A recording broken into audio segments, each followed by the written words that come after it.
Welcome back, everybody. This is Mrs. Bashman, and today I'm going to show you tricks, tips, and techniques for creating a watercolor painting. We are using liquid watercolor paints in a palette. I have taped down a piece of cold pressed watercolor paper to a piece of regular cardboard, and I have sketched out a design here. Here's a copy of the image. This is from the Seattle Japanese gardens that we're going to be painting.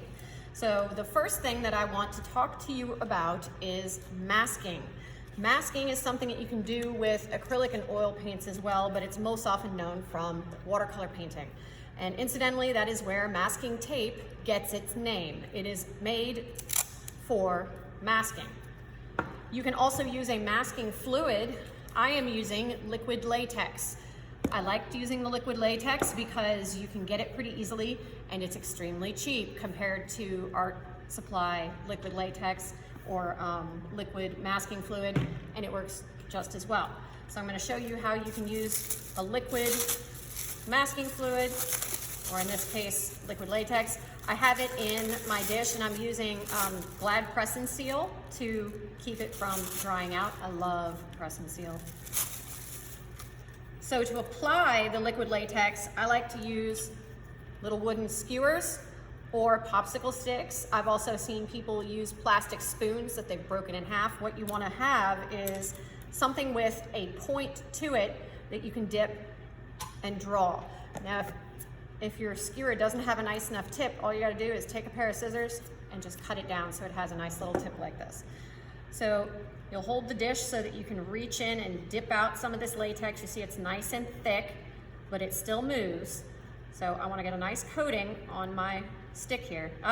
Perfect. That's exactly what I want to show you. See that? See how it forms a skin as it starts to dry? You don't want that to happen on your paper. So I'm going to release, let go. There we go. So I dip it in and you can see I've already started putting some little lines on here.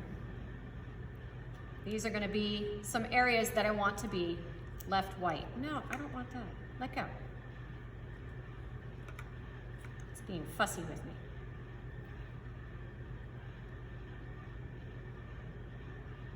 I'll wipe that off. I'm not going to use that stick. I don't like that stick. We're going to throw that one away. And we're going to use another one.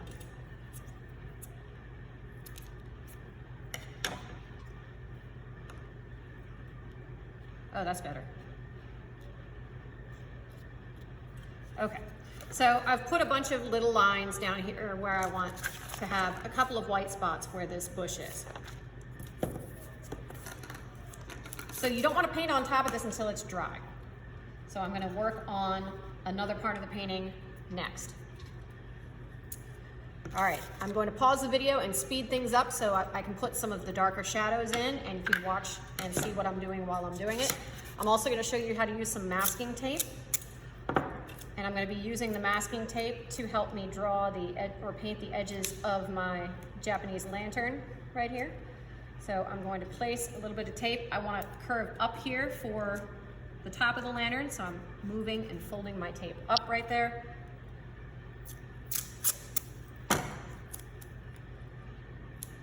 Maybe in another video I'll show you how to curve your masking tape to get a moon shape.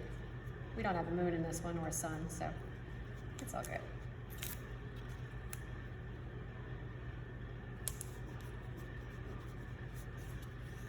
There, so you see I've masked off those nice sharp edges for the top of my roof. All right, so let's get going with the painting.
So now that we have put in some of our darker green shadows, some of our darker gray shadows, and some of the shadows here in the Japanese lantern, I'm going to very carefully pull up my masking tape now that I'm finished using the masking tape to create my edge here on my Japanese lantern. You want to be very careful when you're pulling this tape up because you don't want to accidentally tear your paper. There we go. So now we have a nice clean edge right here. Okay, usually when you're painting, there is no erasing. There's no going back if you've made a mistake. However, watercolor is the only really, truly erasable paint, even once it's dry. If I make a mistake and have little drips or something that I don't like, I can just simply wet it, blot it up with a paper towel, and the mistake is gone. Now you have certain pigments that are going to be a little more color fast than others, so you may have a little bit of trouble if you are using something that has a little bit more dye. So for example, here is a piece that I have created and let dry. Let me move this out of the way for just a second. So with some orange and some purple.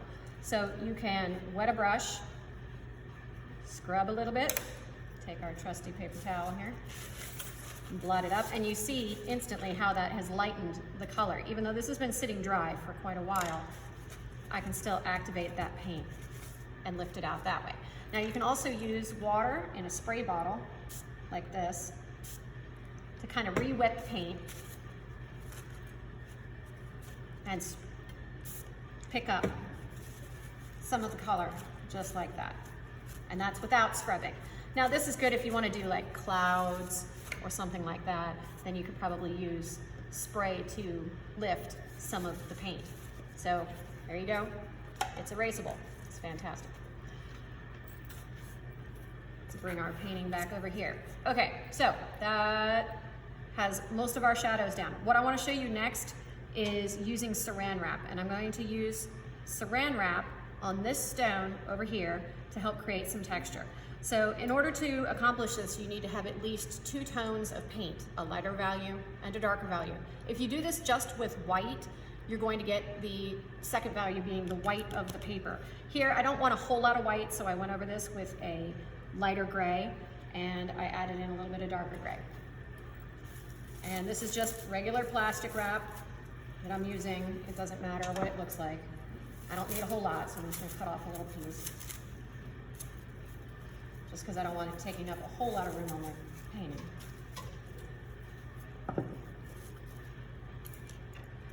I'm gonna take some of my darker gray. It's a really warm gray. I want a cool gray. Yeah, let's pull up some of that. So this is Payne's gray mixed with a little bit of black and a touch of ultramarine blue, just to cool it down a little bit. And this is still a little bit wet, which is okay. I'm perfectly fine with it being just a little bit wet. That looks good. So I'm going to crinkle up my Saran Wrap so that it creates these creases and crinkles, and I'm going to press it onto the rock like that, and I'm just going to leave it. Make sure that is out of my way while we're working on some of the other parts of the painting. Okay, the next thing I want to show you is salt. I'm going to use salt in my water down here below and in some of my reflections. So I've already done the major reflection of this large stone and the Japanese lantern. Later on I'm going to have more reflections that I'm going to add over top, but for now we're just going to put in some water.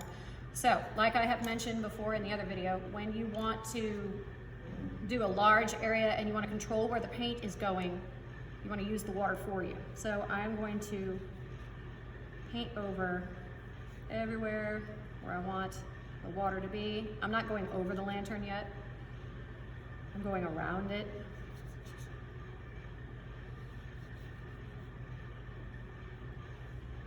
And again, I'm not doing a lot of water. I just want the paper to be wet. I don't want it to be a pool. If it's too wet, you can always blot up some of it with a paper towel, or use a dry brush and just tap, tap, tap, tap up some of that water. Fantastic. Okay, for my water, I would like to use some phthalo blue. Love phthalo blue, it's really pretty. Take my big round brush here, I'm gonna pick up a little bit of phthalo blue.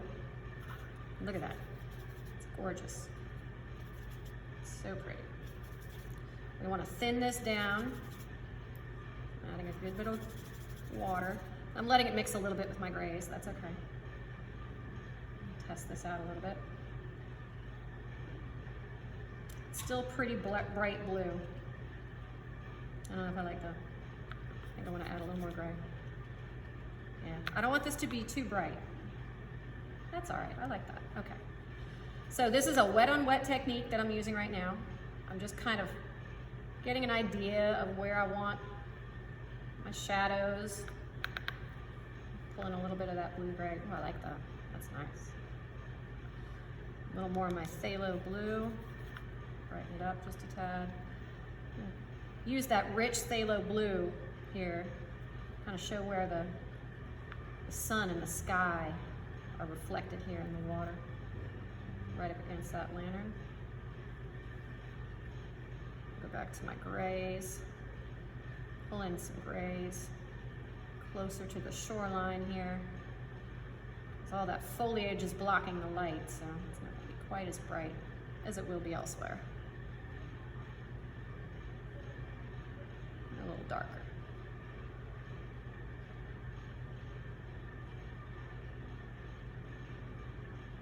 All right. Now while that's sitting there, I'm going to show you how to use salt. So this is just regular old table salt, and because watercolor is suspended in water, when you sprinkle salt on your painting, and while it's still wet, the salt chemically will start sucking up the water. It's going to start absorbing it, and all of those crystals of salt are going to get saturated with the water and the pigment, so it'll end up leaving these kind of crystalline, starry looking areas that I want to see in my water. So what you would do is you would let this dry, and then you can gently brush off any of the salt crystals afterwards. Now, because I didn't have a darker color or a lighter color underneath this, I should see white as my lighter color with the salt. Okay, so we've done plastic wrap, we've done salt, we've done masking. Let's take a look at using a sponge. So these are natural sponges. You can buy these in any art supply store. And if they're too big, you can always cut them up into smaller pieces. You want to wet your sponge first and wring it out. And hopefully you take better care of your sponges than my girls take care of these sponges here. They're a little crusty. All right, so that's a nice wet sponge. I'm going to use the sponge to help get some texture up here in my trees. So I'm going to mix myself a nice little green. I'm not going to do it on my palette. I'm going to use a bigger dish because I want to be able to get the sponge into the dish. And these areas are so small, I'd run the risk of getting some paint where I wouldn't want it to go. So for my foliage, I'm going to take some of this sap green. And it's way too bright when it comes straight out of the tube. I need to dull that down. So do you remember how we dull our colors down? If we want them to be a little less intense and we don't want to add black, what do we add? The complementary color. That's right. So I'm going to be adding a little bit of a red brown. This is a burnt sienna to my green. And look at that, isn't that beautiful? Turns it into a nice olive color. If I had added black, it would have turned into a kind of a khaki color. We don't want that. We want a nice dark green. That's still not a lot of paint, so I'm always conservative. I try and use less than I need. I'm always afraid of wasting stuff, especially with these watercolors because the tubes are so small. I like that, that's a pretty color. We'll work with that. So I'm just going to apply some of my paint to the sponge. You notice it sucks it right up. And I'm going to just tap, tap, tap up here to start getting this texture.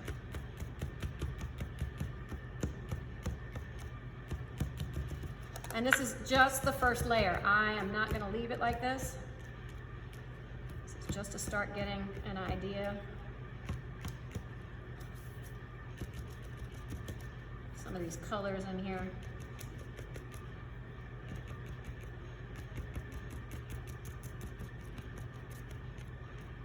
There we go. Yes, I like that. And again, I'm cleaning my sponge out like everybody should do.